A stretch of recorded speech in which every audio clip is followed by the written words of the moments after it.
Alright, this one is the phone ending. All of his co-workers were gone. What could it mean? Stanley decided to go to the meeting room. Perhaps he had simply missed a memo.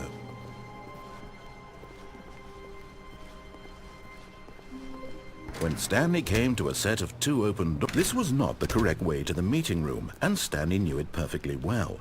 Perhaps he wanted to stop by the employee lounge first, just to admire it. The lounge was sublime, a work of art. What was it about this room? But eager to get back to business, Stanley took the first open door on his left. Stanley was so bad at following directions, it's incredible he wasn't fired years ago. Look, Stanley, I think perhaps we've gotten off on the wrong foot here. I'm not your enemy, really, I'm not. I realize that investing your trust in someone else can be difficult, but the fact is that the story has been about nothing but you all this time. There's someone you've been neglecting, Stanley. Someone you've forgotten about.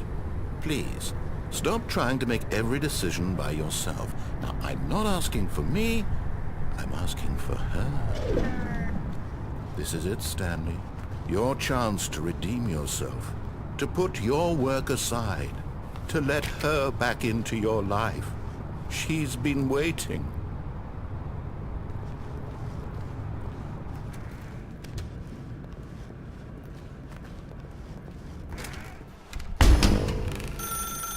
That's her, Stanley.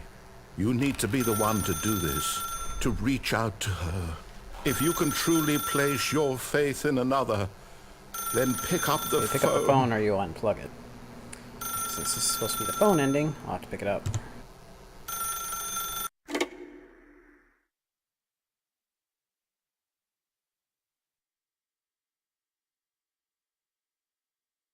Oh, Stanley, is that you? Hold on, sweetie. Sorry to keep you waiting. I'm just pulling the bread out of the oven. All right. Okay, there we go. All right, now, I want you to come in and tell me all about your day. Gotcha!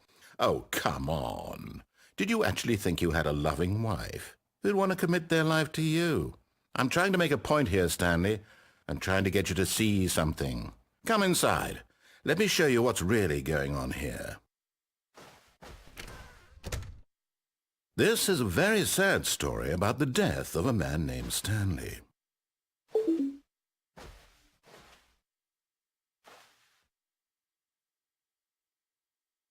Zero.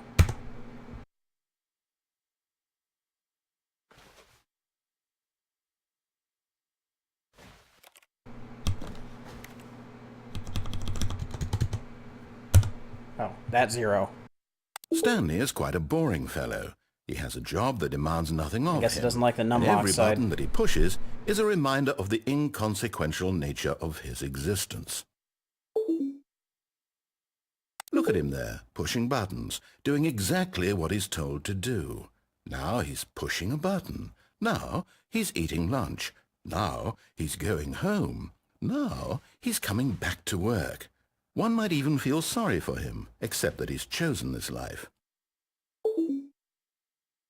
But in his mind, in his mind he can go on fantastic adventures. From behind his desk, Stanley dreamed of wild expeditions into the unknown, fantastic discoveries of new lands. It was wonderful, and each day that he returned to work was a reminder that none of it would ever happen to him. And so he began to fantasize about his own job.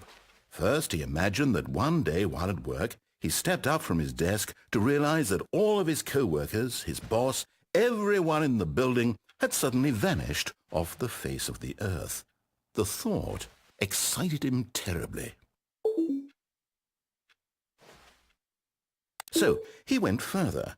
He imagined that he came to two open doors and that he could go through either. At last, choice. It barely even mattered what lay behind each door. The mere thought that his decisions would mean something was almost too wonderful to behold. As he wandered through this fantasy world, he began to fill it with many possible paths and destinations. Down one path lay an enormous round room with monitors and mind controls. And down another was a yellow line that weaved in many directions. And down another was a game with a baby. And he called it the Stanley Parable.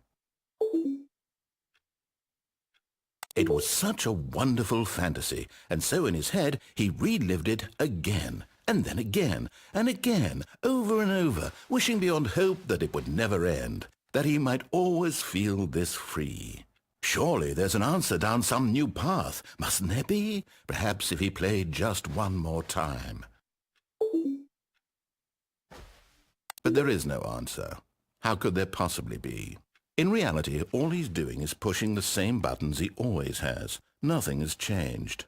The longer he spends here, the more invested he gets, the more he forgets which life is the real one. And I'm trying to tell him this, that in this world he can never be anything but an observer, that as long as he remains here, he's slowly killing himself. But he won't listen to me. He won't stop. Here, watch this. Stanley, the next time the screen asks you to push a button, do not do it.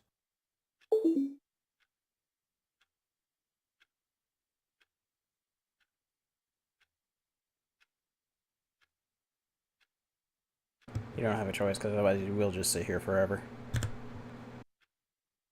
You see? Can he just not hear me? How can I tell him in a way that he'll understand that every second he remains here, he's electing to kill himself? How can I get him to see what I see? How can I make him look at himself? I suppose I can't, not in the way I want him to. But I don't make the rules. I simply play to my intended purpose, the same as Stanley. We're not so different, I suppose. I'll try once more to convey all this to him. I'm compelled to. I must. Perhaps, well, maybe this time he'll see. Maybe this time. And I tried again, and Stanley pushed a button. And I tried again, and Stanley pushed a button. And I tried.